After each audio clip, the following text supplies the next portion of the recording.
Hello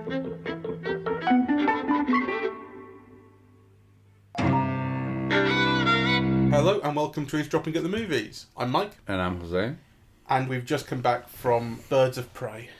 Which I have just been shocked because, you know, we have a practice of not looking at reviews. But actually, just when I was looking for the IMDb or Wikipedia page, just to try and remember some of the names of the people involved, you're seeing all these glowing reviews. And I must say, I think it's the worst film I've seen all year. I was enduring it. I was kind of hating it almost every moment, really. I kind of, you see what the film is trying to do. It's a multiracial cast. It's an all-woman cast. It's done as a kind of a patriarchal thing.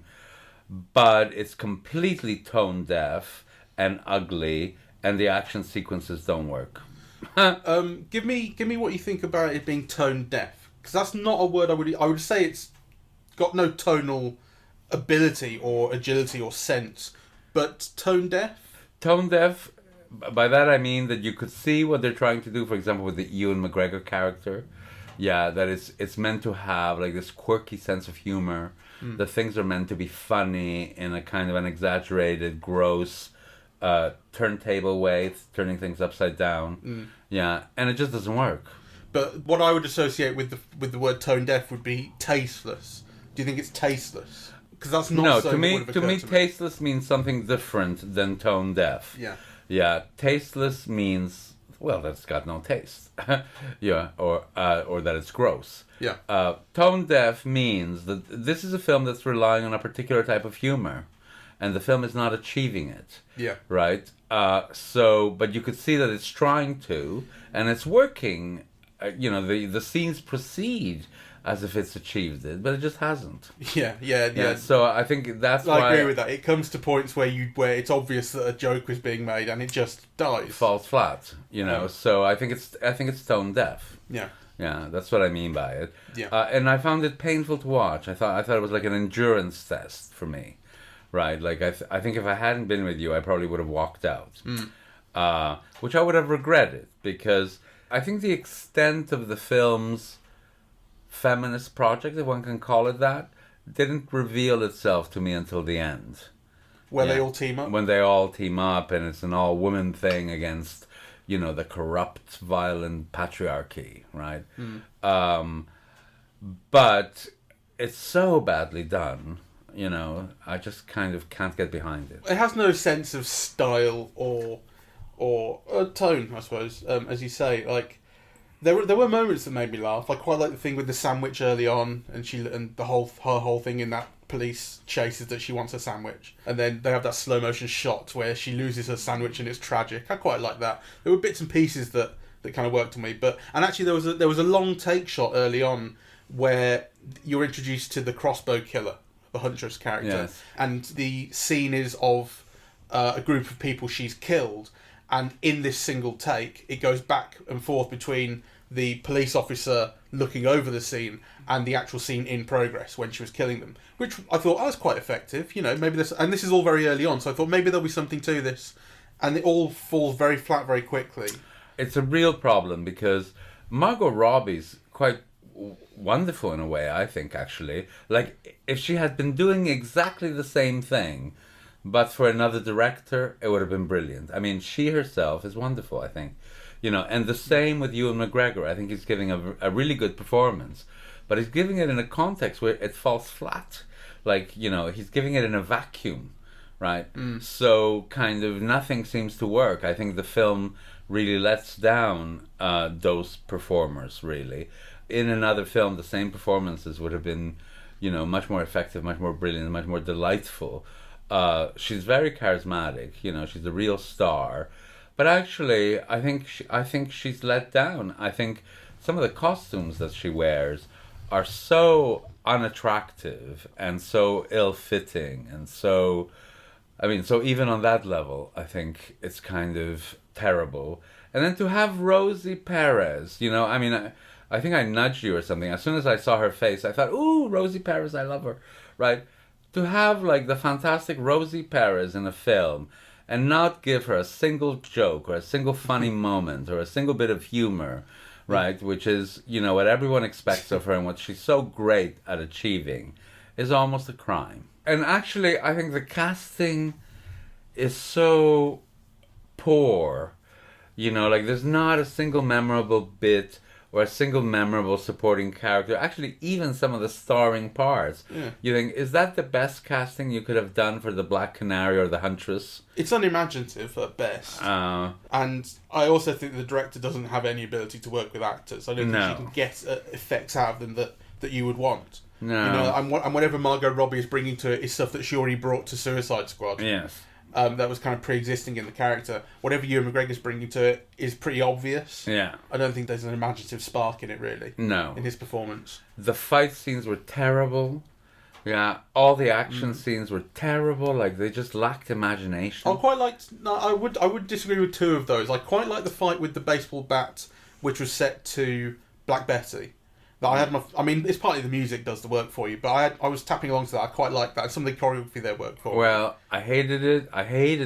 The thing about the music is it had brilliant songs that everybody loves, but there was something weird about the sound work in the film. It's almost like the music was too low, and then it was overlaid with all these layers of noise, right? Yeah. It was just dreadful. And the other one I would say I liked is the roller skate chase on the bike. Some of that stuff worked quite well for me, and I think it was quite fitting as well. The thing about the roller skates, and I suppose it goes with Harley Quinn's costuming in that as well, with those kind of gold trousers. That worked for me. There was something that just felt. I hated it. It felt like it hit the right tone at that point. I hated it, but there was, and one thing made me hate it even more, because there's quite a good bit in that, which is when she's in the front of the car on her roller skates, and then she does this backflip onto the car, right? And you think, here's this tiny bit of beautiful movement, right? The film could have been full of this type of thing, of physical agility and grace and elegance and power. Nothing. Right? And actually that moment where you see a bit of that makes you realize how empty the rest of the film is of it. Well, quite, but that moment is also what I'm picking up on to say that this is a thing that I liked. I mean, when I came out of the film, I was thinking, obviously, we're both not going to like this. But I was thinking, maybe I'll try and think of things that I did like. Because you're a generous soul. And there are some. And I really wasn't expecting, as you weren't, the reviews to be any good. I mean, that was a surprise to me too when you discovered it. And I looked up, it was 85% on Rotten Tomatoes. Bizarre. It's a 0. So I think obviously there are things about this people like, and I don't know why. Because I mean, it's worse, I think, than Suicide Squad, and that was terrible. Although you liked. I kind of liked Suicide Squad, yeah. What did you like about Suicide Squad? Oh, I just thought it was fun and it looked great, and actually I thought, it was kind of funny. It worked on me, and the action sequences, they weren't brilliant. I don't remember any of them vividly, but actually I also don't remember thinking anything was actively bad. Whereas in this one, I thought it was actively bad. It was you saw all these things not working, and I don't think it's just that they're not working on me. I think actually they're poorly done. Yeah. Yeah, I agree. You said it was ugly. Yes, I do. There were moments that I did. Again, these are just moments, but there were moments that I thought had some visual style, some visual beauty, even. Like what? Like the shot of the kind of the crane shot that descends into the amusement park at the end. That's kind of decrepit and foggy. That. I quite like that. I thought that looked nice. The shot of Harley Quinn emerging from that pink and blue smoke is pretty obvious, but there was something nice about it. I did have a problem in that shots like that, and actually so many of the shots in the film seem to have this aesthetic attitude of will this look good in the trailer? They had that. But worse than that, because that whole funhouse sequence, right? The first thing you think of is Orson Welles, right? The lady from Shanghai, and this is so poor. Well, the first thing I thought of was the Killing Joke, the Alan Moore comic, which was a Batman versus Joker comic where Joker takes him through a funhouse carnival of horror sort of thing, and that had incredible visual style on the page, Yeah. and this doesn't have any of that here. So no, I'm not talking about the whole sequence, God No. no, but just that single shot descending down. I thought, oh, that looks quite creepy and cool. Okay, you know. well, Like I say, it's a moment. All of it was moments. yeah, I thought it was like, abysmal. I really did. I mean, I think I'm quite generous. It doesn't take much for me to enjoy a film. I can go for a performance or a look or an action sequence, but this, just the heart sank, and I'm actually trying to ask myself, is it related to its politics? Is the fact that it's so kind of evidently and obviously trying to be woke, something that I'm having trouble swallowing, or does it make the film worse for me? And I'm not sure. I don't think so necessarily. I mean, so for example, it's great that they have like a multiracial cast, yeah? I mean, but couldn't they have cast better, Couldn't you have more starry presences or actors who are more alive and energetic and, graceful, or who brought more to the parts? I mean, the woman who plays the Huntress is like completely charisma free, That's what's her name? That's she's a star. What's her name? Mary Elizabeth Winstead. Yeah, well, Yeah. she was not a star in this part for me. No, I agree. And then also, you see, for me, and this might be a generational thing, the Black Canary is like this film noir figure. In the comics, she was always blonde, and she had an affair with the Green Arrow, and like this, film noir kind of affair. Yeah, they split up. So I was thinking, is it bothering me that it's kind of cast black? And I was thinking, no, really. Like I don't. That's never been a problem for me.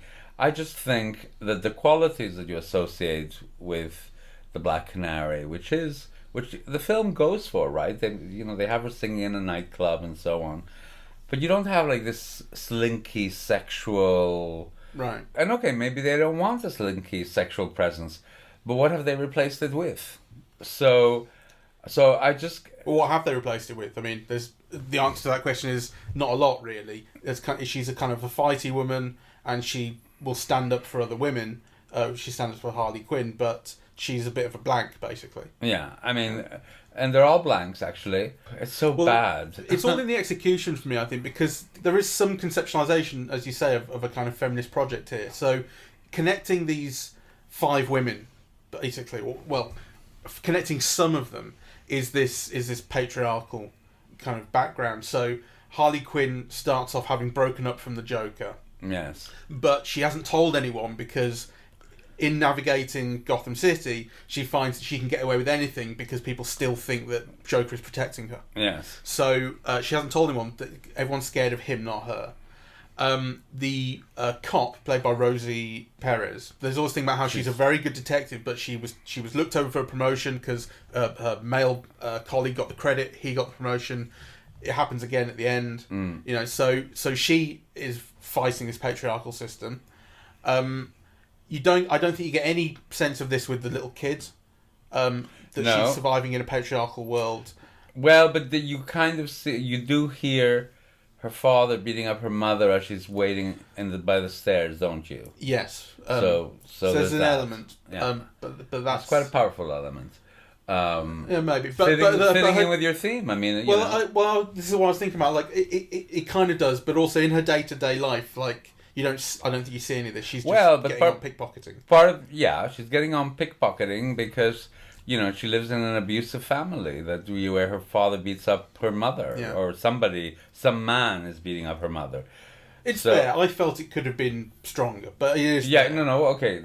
We agree on that element. It's like, it's nothing, but it does tie in what all these women have in common. Yeah.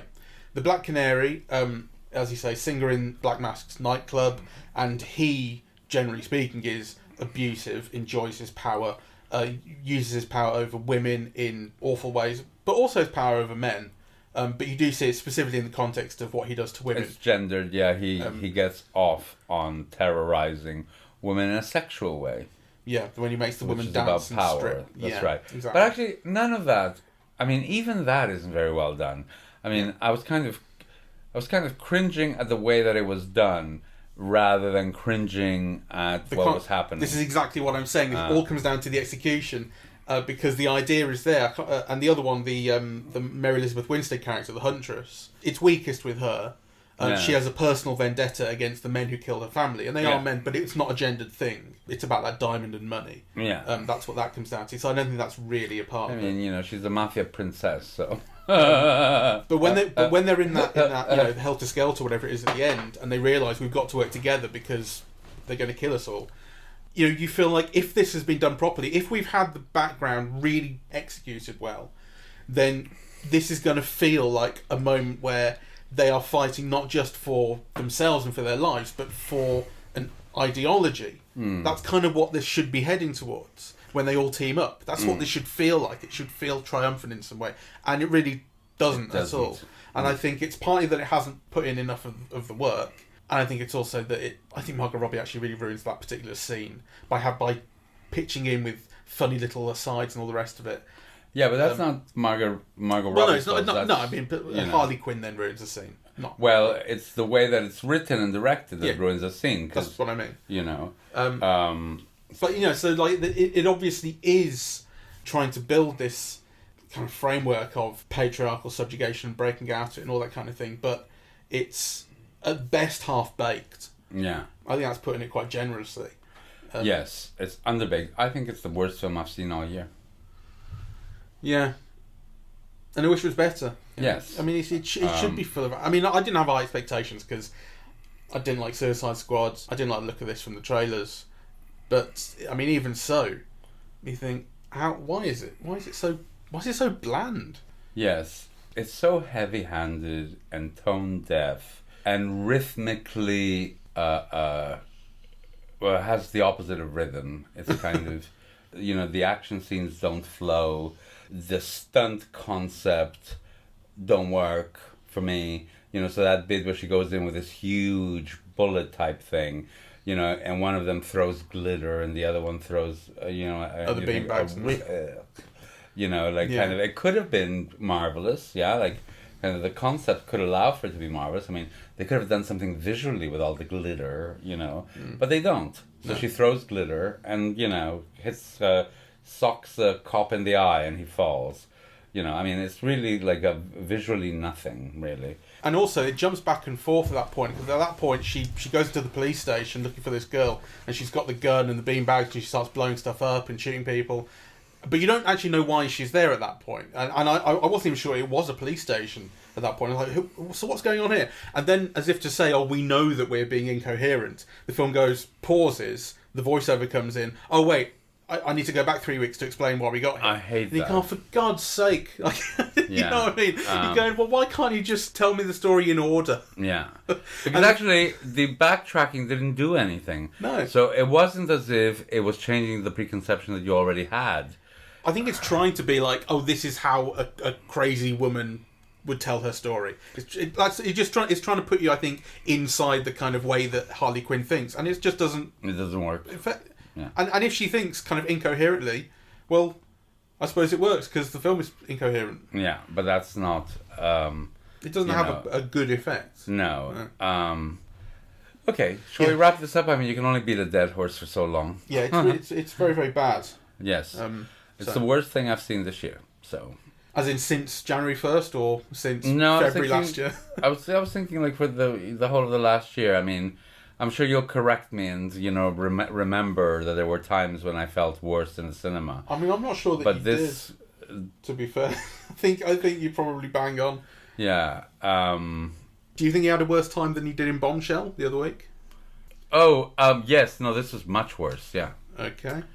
Jojo Rabbit you didn't like, but I can't imagine but Jojo Rabbit is, a million times superior to this. Yeah.